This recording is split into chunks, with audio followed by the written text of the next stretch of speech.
INS Vikrant अब समंदर में दिखा रहा अपनी शान। पीएम मोदी ने एयरक्राफ्ट कैरियर देश को किया समर्पित।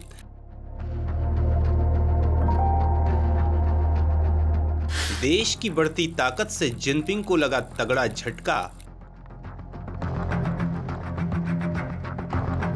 दोस्तों, रक्षा क्षेत्र में भारत की ऐतिहासिक कामयाबी का प्रतीक आईएनएस विक्रांत आज देश की नौसेना में शामिल हो चुका है। दोस्तों, ये देश के लिए बहुत बड़े गौरव की बात है और देश दुनिया का वो 6वां देश बन चुका है जिसने एयरक्राफ्ट कैरियर बनाने में सफलता पाई है। सवाल उठता है कि एयरक्राफ्ट कैरियर क्या होता है और समंदर की रक्षा के लिए इसकी जरूरत क्यों होती है। भारत के लिए ये बेहद जरूरी क्यों था। अभी भारत को समंदर में और कितनी ताकत की जरूरत है। तो दोस्तों, एक विमान वाहक पोत किसी भी राष्ट्र के लिए सबसे शक्तिशाली समुद्री संपत्तियों में से एक है, जो हवाई वर्चस्व संचालन करने के लिए अपने घरेलू तटों से दूर यात्रा करने के साथ साथ नौसेना की क्षमता को बढ़ाता है।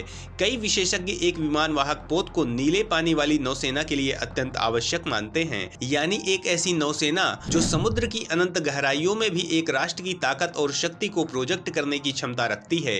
एक एयरक्राफ्ट कैरियर आमतौर पर अपने लाव लश्कर के साथ गुजरता है, जिसमें कैरियर स्ट्राइक और बैटल ग्रुप शामिल होते हैं। और चूंकि एयरक्राफ्ट कैरियर काफी ज्यादा महंगे होते हैं और कभी-कभी लक्ष्य कमजोर होता है, लिहाजा इसे आमतौर पर डिस्ट्रॉयर, मिसाइल क्रूजर, फ्रिगेट, पनडुब्बी और सप्लाई जहाजों के समूह के साथ ले जाया जाता है। वर्तमान में केवल 5 या 6 ही ऐसे देश हैं जिनके पास विमान वाहक पोत के निर्माण की क्षमता है और भारत अब इस प्रतिष्ठित क्लब में शामिल हो गया है। विशेषज्ञों और नौसेना के अधिकारियों ने कहा कि भारत ने दुनिया के सबसे उन्नत और जटिल युद्धपोतों में से एक माने जाने वाले निर्माण टेक्नोलॉजी की क्षमता हासिल करने के साथ ही आत्मनिर्भरता का प्रदर्शन किया है। हालांकि भारत के पास पहले भी एयरक्राफ्ट कैरियर थे, लेकिन उनका निर्माण या तो ब्रिटेन ने या फिर रूस ने किया था। भारत के पास मौजूदा एयरक्राफ्ट कैरियर आईएनएस विक्रमादित्य, जिसे 2013 में कमीशन किया गया था और जो वर्तमान में नौसेना का एकमात्र विमान वाहक पोत है, उसे तत्कालीन सोवियत संघ ने बनाया था और उसका शुरुआती नाम एडमिरल गोर्स्कोव हुआ करता था। दोस्तों, चीन जैसा दुश्मन जो समंदर से लेकर जमीन में भारत के खिलाफ साजिश कर रहा है, उसे जवाब देने के लिए बेहद जरूरी है कि भारत अपनी ताकत बढ़ाए। रक्षा क्षेत्र में चीन हमसे कई मामलों में आगे है और वो अपने हथियारों के दम पर दूसरे देशों पर दबाव बनाने की कोशिश करता है। दोस्तों, चीन हिंद महासागर में भी दखल दे रहा है, जो अवैध रूप से हिंद महासागर में घुसने की कोशिश करता रहता है। सवाल उठता है कि चीन के पास कितने एयरक्राफ्ट कैरियर हैं और वो कितने ताकतवर हैं। तो दोस्तों, चीन के पास मौजूदा समय में 3 एयरक्राफ्ट कैरियर हैं। इसका नाम लायनिंग, सैंडोंग और फुजियान है।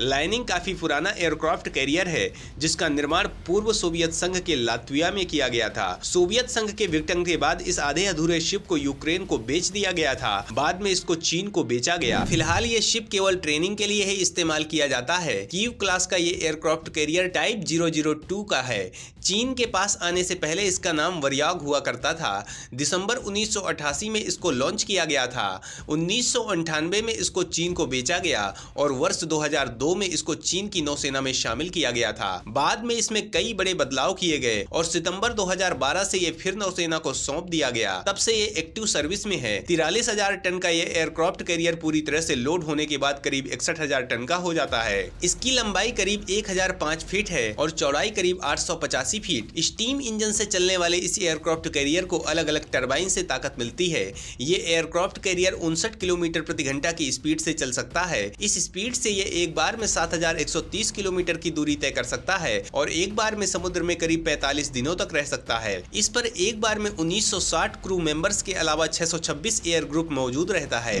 शैंडोंग चीन का दूसरा एयरक्राफ्ट कैरियर है, जिसे 26 अप्रैल 2017 को लॉन्च किया गया था। ये एयरक्राफ्ट कैरियर पूरी तरह से देश में ही तैयार किया गया है। ये टाइप 002 का एयरक्राफ्ट कैरियर है। नाटो में इसका नाम कुजनेत्सव मोड है। इसका डालियान शिप बिल्डिंग इंडस्ट्री ने तैयार किया है, जहां पर इससे पहले लाइनिंग में बड़े बदलाव किए गए थे। इसकी शुरुआत मार्च 2015 में हुई थी और अप्रैल 2017 में इसको लॉन्च भी कर दिया गया। इसके बाद सभी ट्रायल पूरे कर लेने के बाद 17 दिसंबर 2019 को इसको पीएलए नौसेना में शामिल किया गया था। करीब 70,000 टन वजनी इस जहाज की लंबाई 1000 फीट है। ये 57 किलोमीटर प्रति घंटे की रफ्तार से चल सकता है। इस पर एक बार में 36 फाइटर जेट मौजूद रह सकते हैं। इसके अलावा इसमें 18 सेल मिसाइल सिस्टम और 1130 CIWS 300 mm की बैरल गन लगी है। फुजियान चीन का तीसरा और टाइप 003 एयरक्राफ्ट कैरियर है। इसको 17 जून 2022 को लॉन्च किया गया था। था। ये देश का पहला स्वदेशी तकनीक और डिजाइन से निर्मित एयरक्राफ्ट कैरियर है। इसमें कैटाबोर सिस्टम लगा हुआ है। इसको जियांगन शिपयार्ड में तैयार किया गया है। 70,000 टन वजनी ये एयरक्राफ्ट 1036 फीट लंबा है। पूरी तरह से लोड होने के बाद इसका वजन करीब 80,000 टन हो जाता है। इसमें लगे स्टीम टरबाइन, 8 बॉयलर, 4 सॉफ्ट से इसको करीब 2.20 लाख हॉर्स पावर की शक्ति मिलती है। ग्लोबल टाइम्स की रिपोर्ट के मुताबिक इस एयरक्राफ्ट कैरियर पर फिक्स्ड विंग वाले अवाक्स सिस्टम से लैस बड़े विमान भी उतारे जा सकते हैं। दोस्तों, सवाल उठता है कि समंदर में चीन के आगे भारत की कितनी ताकत है। चीन की एयरक्राफ्ट कैरियर फुजियान के मुकाबले भारत का INS विक्रांत कितना दम रखता है और भारत के पास कितनी एयरक्राफ्ट कैरियर हैं। तो दोस्तों, इस बारे में जानने के लिए वीडियो को आगे देखिए। देश की शान विक्रांत चीनी फुजियान को देगा टक्कर। हिंद महासागर में चीन की अवैध एंट्री हो गई बैन। दोस्तों, विक्रांत भारत में बना पहला स्वदेशी विमान वाहक पोत है। इसके साथ ही भारत उन चुनिंदा देशों की लिस्ट में शामिल हो गया है जिनके पास खुद का विमान वाहक पोत बनाने की क्षमता है। ऐसे में भारतीय नौसेना के पास चीन के बराबर कुल 2 विमान वाहक पोत हो जाएंगे। वर्तमान में एशिया में 2 देशों के पास ही विमान वाहक पोत हैं। जापान इसका अपवाद है, जिसके पास JS एजिमो नाम का हेलीकॉप्टर कैरियर है, जिससे F-35 लड़ाकू विमान को ऑपरेट किया जा चुका है। ऐसे में विमान वाहक पोत के मामले में चीन पहले स्थान पर है। चीन के पास भारत की तरह 2 इसकी जंप वाले विमान वाहक पोत ऑपरेशनल हैं और एक टाइप 003 क्लास का समुद्री परीक्षण से गुजर रहा है। चीन के तीसरे विमान वाहक पोत का नाम फुजियान है, जो अमेरिका के सुपर कैरियर्स की तरह भारी भरकम विमानों को लॉन्च करने के लिए इलेक्ट्रोमैग्नेटिक कैटापोल्ट से लैस है। इसका मतलब यह एयरक्राफ्ट कैरियर विमानों को उड़ाने के लिए इसकी जंप की जगह इलेक्ट्रोमैग्नेटिक कैटापोल्ट सिस्टम का इस्तेमाल करता है। अभी तक इस तरह की तकनीक वाले एयरक्राफ्ट कैरियर सिर्फ अमेरिका, ब्रिटेन और फ्रांस के पास ही हैं। भारतीय नौसेना का दूसरा विमान वाहक पोत INS विक्रांत 76% ही स्वदेशी है। इस विमान वाहक पोत में 24% पुर्जे विदेशों से खरीद कर लगाए गए हैं। इनमें कई रडार, वेपन सिस्टम और दूसरे उपकरण शामिल हैं। INS विक्रांत को बनाने के लिए स्टील भारत की स्वदेशी company steel authority of India ने बनाया है। INS विक्रांत के लिए कई वेपन सिस्टम और उपकरणों का निर्माण भारत की defence research and development organisation ने खुद किया है। इसमें DRDO के साथ naval design bureau, Bharat electricals limited, Bharat heavy electricals limited, private कंपनियां जैसे किर्लोस्कर, L&T, केल्ट्रॉन, जी और SE और वाटसिला इंडिया ने भी अहम योगदान दिया है। INS विक्रांत का निर्माण कोचीन शिपयार्ड ने स्वदेशी तकनीक से किया है। भारत के पहले विमान वाहक का नाम भी INS विक्रांत R11 ही था। उसी को श्रद्धांजलि देने के लिए इस विमान वाहक पोत का नाम भी विक्रांत रखा गया है। पुराना INS विक्रांत ब्रिटेन से खरीदा गया युद्धपोत था, जिसने भारतीय नौसेना में 4 मार्च 1961 में कमीशन किया गया था।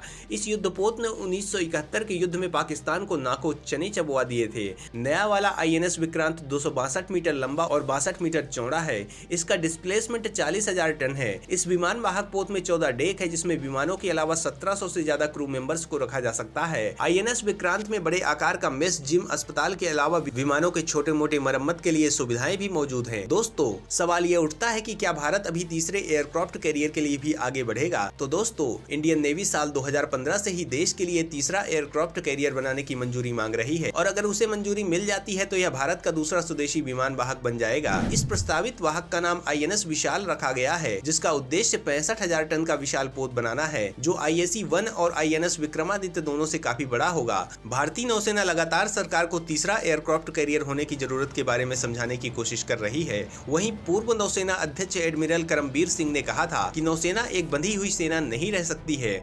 नौसेना के अधिकारियों ने तर्क दिया है कि शक्ति को प्रोजेक्ट करने के लिए यह आवश्यक है कि भारत महासागरों पर दूर तक अपनी क्षमता दिखाने में सक्षम हो, जो एक विमान वाहक के साथ ही सबसे अच्छे तरीके से किया जा सकता है। नौसेना के सूत्रों ने पहले इंडियन एक्सप्रेस को बताया था कि सरकार को IAC-2 की आवश्यकता के बारे में आश्वस्त होने के लिए मानसिकता में बदलाव की आवश्यकता है। पूर्व chief of defence staff general Vipin Rawat ने एक अन्य विमान वाहक पोत में निवेश के खिलाफ बात की थी और सरकार को सुझाव दिया था कि लक्षद्वीप और अंडमान और निकोबार द्वीपों को एयरक्राफ्ट कैरियर देने के बजाय अकल्पनीय नौसैनिक संपत्ति के रूप में विकसित किया जा सकता है। लेकिन नौसेना के अधिकारियों ने कहा कि विशाल हिंद महासागर क्षेत्र की रक्षा के लिए दिन रात लगातार वायु शक्ति की आवश्यकता होती है। एक तीसरा वाहक नौसेना को वृद्धि क्षमता प्रदान करेगा, जो भविष्य में आवश्यक होगा। साथ ही यह भी तर्क दिया जाता है कि अब जबकि भारत ने ऐसे जहाजों को बनाने की क्षमता विकसित कर ली है, तो फिर इसका निर्माण किया जाना चाहिए ताकि भारत के पास इसे बनाने की क्षमता बनी रहे और समुद्री उड्डयन की कला, जिसे पिछले 60 वर्षों में विकसित किया गया है, उसकी विशेषज्ञता को भी बर्बाद नहीं किया जाना चाहिए।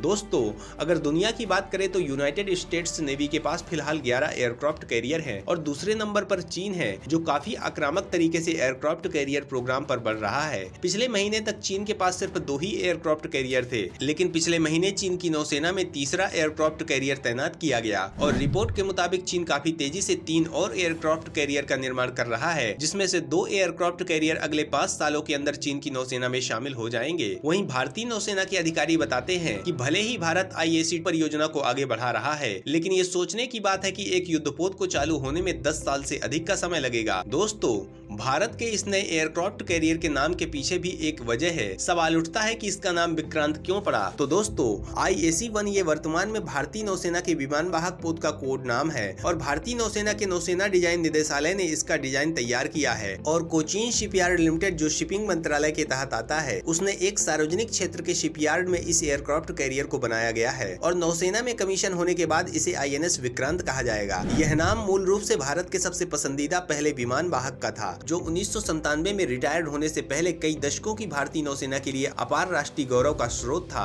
भारत का मूल विक्रांत 19,500 टन वजन का एक मैजेस्टिक क्लास युद्धपोत था, जिसे 1961 में यूनाइटेड किंगडम से अधिग्रहित किया गया था और उस एयरक्राफ्ट कैरियर ने पाकिस्तान के साथ 1971 की लड़ाई में एक महत्वपूर्ण भूमिका निभाई थी। उसे भारत ने बंगाल की खाड़ी में तैनात किया था और सी हॉक लड़ाकू जेट और अलिज निगरानी विमान के 2 हवाई स्क्वाड्रन का इस्तेमाल बंदरगाहों, व्यापारिक जहाजों और अन्य लक्ष्यों पर हमला करने के लिए किया गया था। विक्रांत ने पाकिस्तानी सेना को समुद्री मार्गों से भागने से रोकने में काफी अहम भूमिका निभाई थी और अब नया विक्रांत भारतीय सेना की गौरव बढ़ाने के लिए तैयार है। पिछले 1 साल से नए विक्रांत का समुद्री परीक्षण चल रहा था और यह हर टेस्ट में सफल रहा है और इंडियन नेवी का कहना है कि विक्रांत का पुनर्जन्म हुआ है, जो 1971 में जीत का प्रतीक है। तो दोस्तों, भारत की इस कामयाबी पर आप क्या कहेंगे? कमेंट जरूर करें।